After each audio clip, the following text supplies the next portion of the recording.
এই হচ্ছে জগন্নাথ প্রসাদামের প্রসাদ, 70 টাকার থালি আনলিমিটেড। এই হচ্ছে জগন্নাথ 70 টাকার থালি প্রভু, 70 টাকার থালি। এখানে কি কি আর থাকছে একটু বলুন। এখানে থাকছে আলু ভেন্ডি ভাজা, আলু করলা দিয়ে শস্য বাটা, বড়ি টড়ি দিয়ে সব, মুগের ডাল, আলু সোয়াবিনের সবজি, পটল পনির, আমের চাটনি, আমের আচার, লেবু, কাঁচা লঙ্কা, সুপার মিনিকেট চালের রাইস, সব কিছু আনলিমিটেড দিয়ে মাত্র 70 টাকায় জগন্নাথ প্রসাদামে। আচ্ছা প্রভু, খাবারটা কটা থেকে অ্যাভেলেবেল হয়? খাবারটা দুপুর 1:30 থেকে রাত্রি 9টা পর্যন্ত পুরো অ্যাভেলেবেল থাকে। একদম গরম গরম নাকি? গরম গরম, সব সময় গরম গরম। মানে বসে খেলে কি আনলিমিটেড? বসে খেলে আনলিমিটেড। প্রত্যেকদিন খোলা? প্রত্যেক দিনের খোলা থাকে। প্রত্যেকদিন খোলা? প্রত্যেকদিন খোলা। আচ্ছা কেউ যে পার্সেল করে নিয়ে যায় সেক্ষেত্রে কি পার্সেল করে নিয়ে গেলে মাত্র 80 টাকা, 10 টাকা বেশি। 10 টাকা বেশি? 10 টাকা বেশি। আর গরমে কি বসে খাওয়ার ব্যবস্থা আছে? গরমে বসে খাওয়ার ব্যবস্থা আছে, ফ্যানের ব্যবস্থা আছে, লাইট ফ্যান সব একদম ওকে, দোকান চাকাচাক একদম।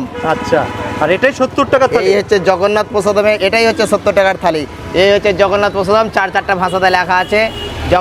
বাংলা, হিন্দি, ইংলিশ, উড়িয়া, এই 4 ভাষাতে লেখা আছে জগন্নাথ প্রসাদম। আসুন সবাই আসুন, এই একবার ট্রাই করুন যে জগন্নাথ প্রসাদম 70 টাকায় কী দিচ্ছে আর কী দিচ্ছে না, একবার দেখুন।